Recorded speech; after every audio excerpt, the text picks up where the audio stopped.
जो बहू है मीराताई अंबेडकर जी, उन्होंने दावा किया कि इनके पश्चात अब राष्ट्रीय अध्यक्ष के तौर पर उनका चयन किया जाए और उसी समय चैरिटी कमिश्नर ने उनका जो चेंज रिपोर्ट है, उनकी अपॉइंटमेंट है, वो इलीगल घोषित की, वो इनवैलिड घोषित की।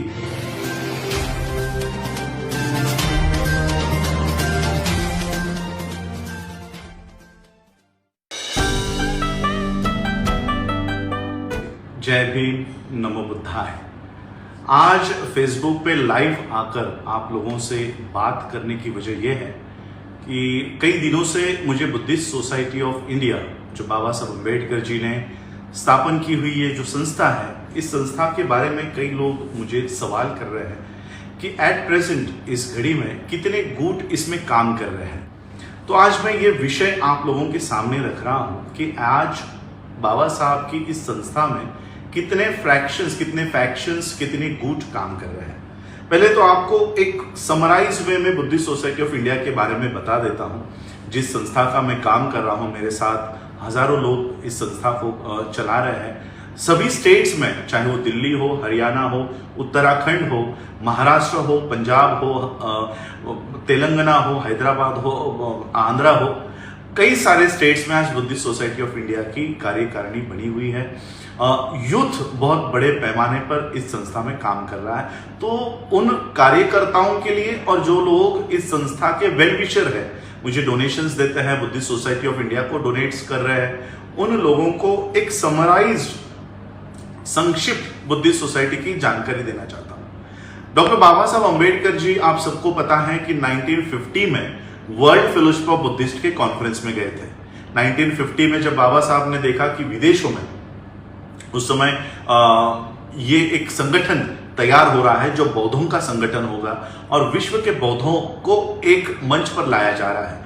1950 में बाबा साहब को ये जानकारी मिली। बाबा साहब इस वर्ल्ड फेलोशिप ऑफ बुद्धिस्ट के फाउंडेशन में शामिल हुए। 1952 और 1950 में ये तय हुआ कि हर 2 साल में एक बार सभी बौद्ध देश एक मंच पर आएंगे। तो 1950 के फाउंडेशन में बाबा साहब गए। 1952 में बाबा साहब उस वर्ल्ड फेलोशिप ऑफ बुद्धिस्ट के कॉन्फ्रेंस में जाने की कोई प्रूफ नहीं है। तो 1954 में जब बाबा साहब गए तो बाबा साहब ने भारत में बौद्ध धर्म को कैसे पुनर्जीवित किया जाए, इसका पूरा ब्यौरा वहां पर रखा हुआ है। ये स्पीच बहुत फेमस है, Buddhist movement in India a blueprint के नाम से ये स्पीच फेमस है।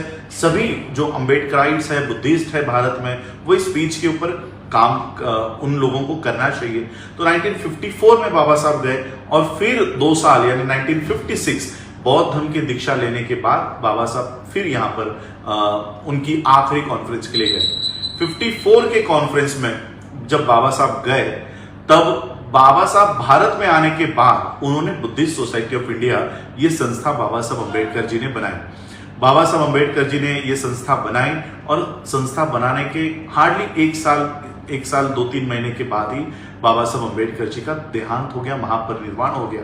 और ये संस्था उस समय से जो खंडित होते आ रही है, वो 2015 तक ये खंडित रही।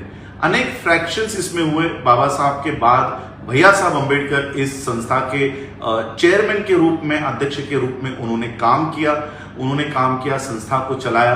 उनके देहांत के बाद भैया साहब अम्बेडकर, यशवंतराव भीमराव अंबेडकर, बाबा साहब के सुपुत्र, इनके देहांत के बाद उनकी जो बहू है मीराताई अंबेडकर जी, उन्होंने दावा किया कि इनके पश्चात अब राष्ट्रीय अध्यक्ष के तौर पर उनका चयन किया जाए और उसी समय चैरिटी कमिश्नर ने उनका जो चेंज रिपोर्ट है, उनकी अपॉइंटमेंट है, वो इलीगल घोषित की, वो इनवैलिड घोषित की।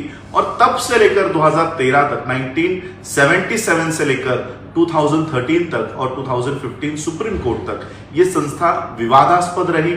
अनेक फ्रैक्शंस इसमें काम कर रहे थे और 2013 में हाई कोर्ट ने और 2015 में सुप्रीम कोर्ट ने इसकी जजमेंट देकर इसकी सारी समस्याएं जो है वो खत्म कर दी। एट प्रेजेंट जब ये संस्था के 2013 के और 15 के जजमेंट आए, उस समय इस ट्रस्ट के 7 ट्रस्टियों में से सिर्फ 2 ही ट्रस्टी जिंदा थे। एक थे अशोक मुकुंदराव अंबेडकर और एक थे पीजी ज्योतिकर।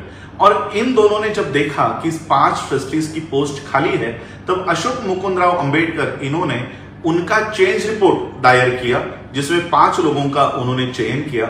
और 2015 में पीजी ज्योतिकर इन्होंने अपना चेंज रिपोर्ट दायर किया, जिसमें उन्होंने उनके 5 लोग अपॉइंट किए। तो इन दोनों के 5 अशोक अंबेडकर जी के और 5 ज्योतिकर जी के ये दोनों चेंज रिपोर्ट आज भी पेंडिंग है। अशोक मुकुंदराव अंबेडकर जी के चेंज रिपोर्ट में मेरा नाम दर्ज है और इसलिए कानूनी तौर पर एक जीवित ट्रस्टी ने एक कमेटी गठित करके वो गए हैं, इसलिए आज कानूनन हम लोगों को अधिकार है। और उसी तरह से पीजी ज्योतिकर उनके जीवितपन में उन्होंने चेंज रिपोर्ट दायर किया है, जिन 5 लोगों को उन्होंने लिया है, तो उन्हें भी जब तक दोनों चेंज रिपोर्ट्स के ऊपर बहस नहीं होती और बहस होकर किसी एक को फाइनल नहीं किया जाता, तब तक दोनों को कानूनन अधिकार है। तो ये 2 फ्रैक्शंस है।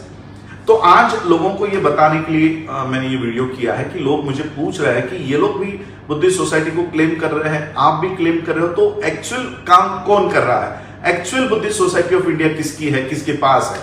तो मैं कहना चाहता हूं, आज जो ज्योतिकर जी, पीजी ज्योतिकर के बारे में आप लोग इंटरनेट पर सर्च कर लीजिए, उनका बैकग्राउंड क्या था, वो किस बैकग्राउंड से है, और आपको पता लगेगा। इंटरनेट पर अगर पीजी ज्योतिकर डालते हो तो टाइम्स ऑफ इंडिया की एक न्यूज उसमें रिफ्लेक्ट होती है और उसमें उनका उल्लेख, पीजी ज्योतिकर आज तो वो नहीं है हमारे बीच में, इसलिए उनके ऊपर कुछ टिप्पणी करना मैं अभद्र समझता हूं, लेकिन टाइम्स ऑफ इंडिया में उनका उल्लेख विश्व हिंदू परिषद के सीनियर मोस्ट लीडर के नाम पर होता है, पीजी ज्योतिकर। और उनके कई सारे आर्टिकल्स द ऑर्गेनाइजर्स में हैं, जिनका उनका उल्लेख आरएसएस के हेड सीनियर मोस्ट लीडर के तौर पर होता है।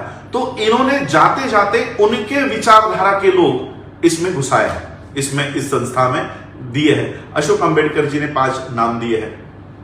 तो आज ये 2 फ्रैक्शंस काम कर रही हैं। तो कुछ लोगों को लगता है फिर मीराताई अंबेडकर जी का क्या हुआ, वो राष्ट्रीय अध्यक्ष हुआ करती थी, उनका क्या हुआ? भीमराव अंबेडकर जी राष्ट्रीय कार्याध्यक्ष लगाता है, वो कहां से है? तो ये जो फ्रैक्शन है मीराताई अंबेडकर जी का, भीमराव अंबेडकर जी का, ये 2013 और 15 के जजमेंट के अनुसार वो इनवैलिड घोषित हुआ। इनको बुद्धिस्ट सोसाइटी ऑफ इंडिया का नाम तक लगाने का अधिकार नहीं है, ऐसे सिटी सिविल कोर्ट ने जजमेंट पास की। ये जजमेंट पास होने के बाद मीराताई जी को, भीमराव जी को, हालांकि वो मेरे परिवार से ही है, मीराताई जी मेरी दादी लगेंगी, भीमराव जी मेरे चाचा हैं, तो कानूनन इनको बुद्धिस्ट सोसाइटी ऑफ इंडिया का नाम लगाने की भी रोक लगी हुई थी। और उनके ऊपर जो अशोक अंबेडकर जी ने केस फाइल की थी कि इनको अधिकार नहीं है, फिर भी ये जनता में इस संस्था के नाम से पैसे ले रहे हैं, शादियां लगा रहे हैं, सर्टिफिकेट्स इशू कर रहे हैं, तो इन्हें स्टॉप किया जाए। तो सिटी सिविल कोर्ट ने इनको मनाही करते हुए आज भी वो आदेश जारी है। जब इन्हें पता चला तो एट प्रेजेंट 3 गुट है, मीराताई अंबेडकर जी और भीमराव अंबेडकर जी का, और उनका जो 30 साल का संगठन है वो एक गुट, पीजी ज्योतिकर जी का एक गुट और अशोक अंबेडकर जी का एक गुट, जिसमें मैं रिप्रेजेंट कर रहा हूं। अब 2 या 6 महीने पहले एक न्यूज बहुत वायरल हुई कि बुद्धिस्ट सोसाइटी ऑफ इंडिया के सारे गुट इकट्ठा हो गए, अब कोई गुटबाजी नहीं है, अब सब एक होके काम कर रहे हैं। ये न्यूज आधी दिखाई गई। ये न्यूज पूरी ये है कि भीमराव अंबेडकर जी का जो गुट है और चंद्रबोधि पाटिल या पीजी ज्योतिकर जी का जो गुट है वो एक होकर काम कर रहे हैं। भीमराव जी अंबेडकर इसलिए काम कर रहे हैं क्योंकि उनको सिटी सिविल कोर्ट ने मनाही की है कि इस संस्था का नाम आप नहीं लगा सकते। तो इस नाम को लगाने के लिए, इस नाम का इस्तेमाल करने के लिए वो पीजी ज्योतिकर जी के लोगों का सहारा लेकर इस संस्था का नाम वो लगाना चाहते हैं। अब लोग मुझे पूछ रहे हैं कि हम किसके साथ काम करें। मैं आप लोगों को कहना चाहता हूं, ये संस्था एक ही है, इसमें 2 कमिटीज बनी हुई है, जिसमें कौन सी लीगल है ये चेंज रिपोर्ट तय करेगा, ये चैरिटी कमिश्नर तय करेगा। लेकिन अब समाज को किसके साथ काम करना है, मैं तो यही कहूंगा, भीमराव जी हो, मीराताई जी हो, ये भी बाबा साहब के परिवार के हैं, हमें इनके भी साथ में, हमने तो अशोक अंबेडकर जी के देहांत के बाद मीराताई जी से कहा कि हम आपके नेतृत्व में काम करना चाहते हैं, आप राष्ट्रीय संरक्षक के तौर पर काम कीजिए। लीगली हम आपको इस संस्था में अब नहीं ले सकते, इसलिए क्योंकि अभी हमें ही अथॉरिटी नहीं है, हम सिर्फ रिपोर्टिंग ट्रस्टी है। जिस दिन हम ट्रस्टीज बन जाएंगे उस दिन आपका चयन हम लोग कर लेंगे और आपको फिर से नेशनल प्रेसिडेंट बना लेंगे, लेकिन अभी हमारे पास वो अथॉरिटी नहीं है। तो जो ऑफर हम लोगों ने दी थी उन्होंने वो कबूल नहीं की। अब वो वही ऑफर लेकर पीजी ज्योतिकर इनके साथ वो काम कर रहा है। तो पीजी ज्योतिकर, चंद्रबोधि पाटिल जी, हालांकि हम सब बौद्ध हैं, एक दूसरे के बारे में हम बुराई नहीं करते। चंद्रबोधि पाटिल जी का इंटरव्यू हमने देखा, उसमें वो खुद कबूल कर रहा है कि हम सब सीनियर सिटीजन्स हैं। चंद्रबोधि पाटिल जी की एज मेरे ख्याल से अबो 65-70 तक है। मीराताई अंबेडकर जी की एज अबो 82 है। भीमराव अंबेडकर जी की एज अबो 70s में है। तो ये जो सारे सीनियर सिटीजन्स का एक गुट है, इनका 30 साल से काम है, समाज में प्रेजेंस है, उसको हम कभी डिनाई नहीं करते और ना ही करेंगे, और ना ही हम कभी इनको रोक रहे कि आप काम मत करो, काम करो।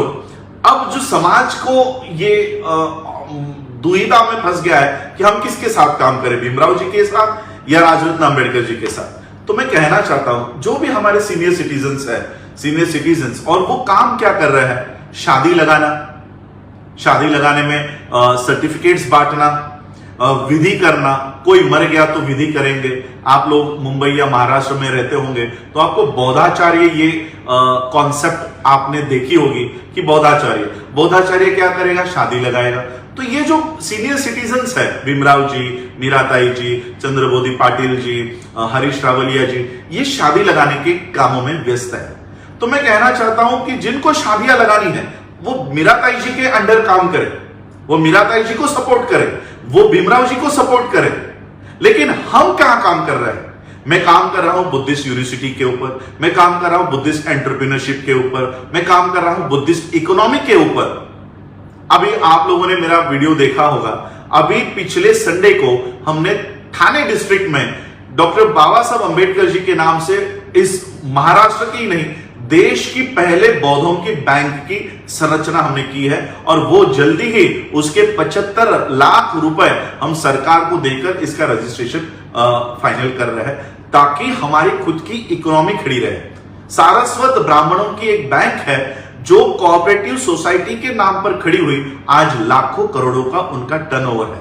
100 साल पहले एक छोटी सी कम्युनिटी अपनी बैंक तैयार करती है, आज नेशनल बैंक से भी ज्यादा व्यवहार उनका है। हम वो 3.5% के लोग उनकी नेशनलाइज बैंक हो गई, हम 20%, 21% ऑन एन एवरेज है, फिर भी हमारी इकोनॉमी नहीं है। तो मैं इकोनॉमी के ऊपर काम कर रहा हूं। हमारे बच्चों को आने वाले 1 महीने के अंदर हमें हमारे बच्चों को नौकरियां, रोजगार, एम्प्लॉयमेंट देने की योजना हम बना रहे हैं। तो जो लोग एम्प्लॉयमेंट के लिए, एजुकेशन के लिए, इकोनॉमी के लिए काम करना चाहते हैं, वो जरूर हमारे साथ जरूर जुड़कर काम करें, इकोनॉमी के ऊपर काम करें। बाबा साहब ने जिस विजन से बुद्धिस्ट सोसाइटी ऑफ इंडिया बनाई है, उस विजन को अगर कोई पूरा करना चाहता है तो आप हमारे साथ जरूर जुड़कर काम करें।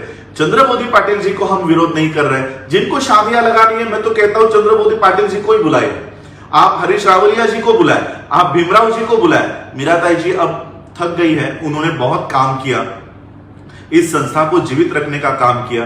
तो ये लोग जो बौद्धाचार्य तैयार कर रहे हैं, विधियां बना रहे हैं, रूढ़ी, परंपरा, धागे, दोरे, फल, तो मटका और पता नहीं क्या क्या विधियां लेकर ये चल रहे हैं, हम ऐसे बुद्धिज्म को नहीं फॉलो करते।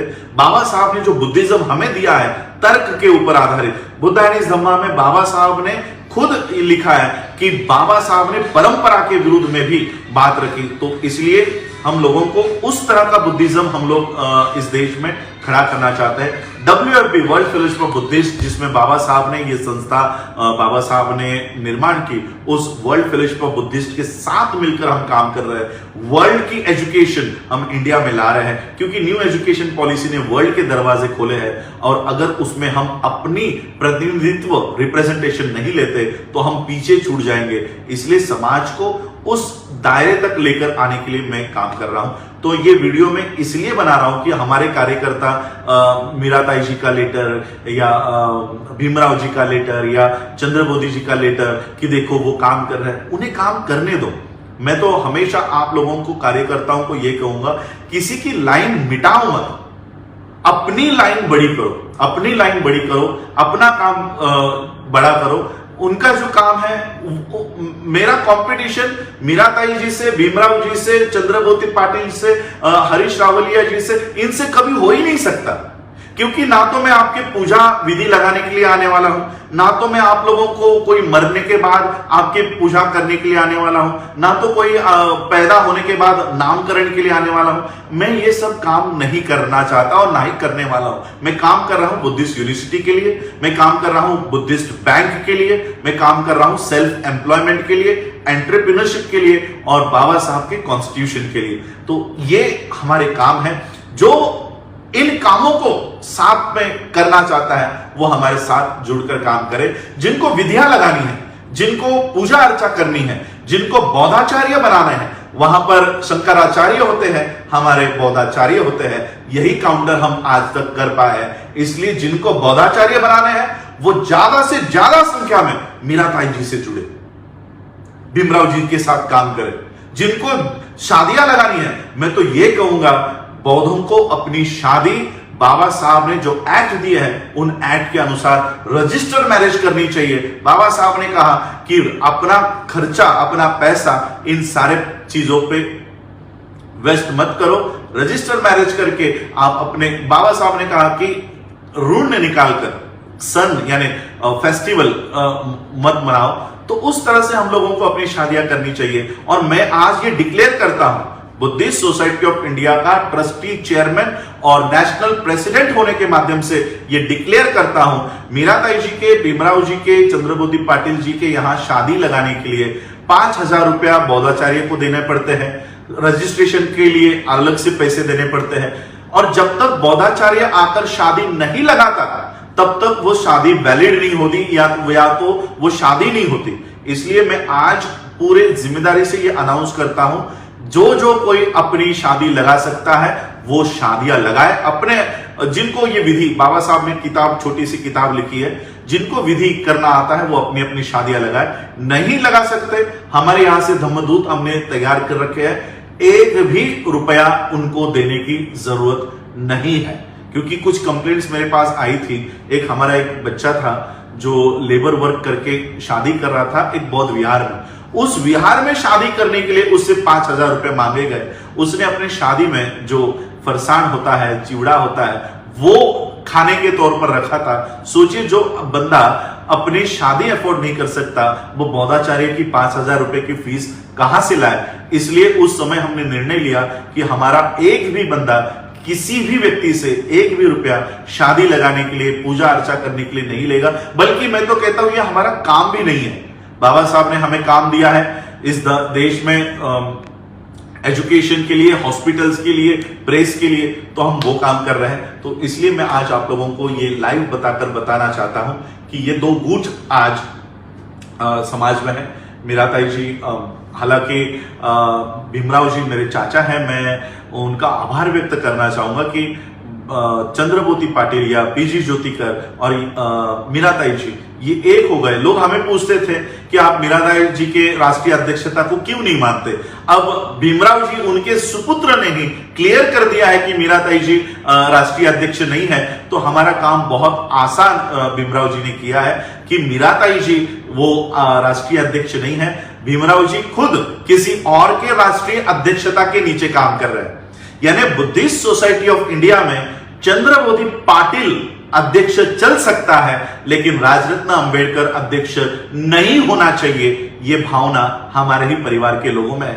तो मैं भीमराव जी का आभार व्यक्त करना चाहता हूं कि उन्होंने खुद लोगों को बता दिया है कि हमें पाटिल की अध्यक्षता कबूल है, लेकिन अंबेडकर की अध्यक्षता कबूल नहीं है। लेकिन मैं बाबा साहब की इस संस्था को गलत लोगों के हाथों में नहीं दे सकता, गलत लोगों के हाथों में जाते हुए नहीं देख सकता। इसलिए अंतिम सांस तक इस संस्था को बचाने की लड़ाई मेरी चलती रहेगी। मुझे आप लोगों को ये बातें बतानी थी, क्योंकि मैं प्रतिक्रिया देने में विश्वास नहीं करता, क्रिया करने में विश्वास करता हूं। लेकिन बहुत लोग मुझे रोज मैसेज कर रहे हैं कि सर यहाँ पर इनकी गठन हो रहा है, वहां पर गठन हो रहा है, कि क्या करें, हम इनके साथ काम करें, आपके साथ काम करें। इसलिए मैं आपको बताने के लिए लाइव कर रहा हूं। जो लोग विधि करना चाहते हैं, जो लोग पूजा अर्चा करना चाहते हैं, जो लोग बुद्धिज्म को एक परंपरा और रूढ़िवाद की ओर लेकर जाना चाहते हैं, वो मीराताई जी के साथ, भीमराव जी के साथ, चंद्रबोधी पाटिल जी के साथ काम करें। और जो लोग बाबा साहब के मिशन को चलाना चाहते हैं, वो मेरे साथ जरूर काम करें। जय भीम, जय भारत, जय बुद्ध।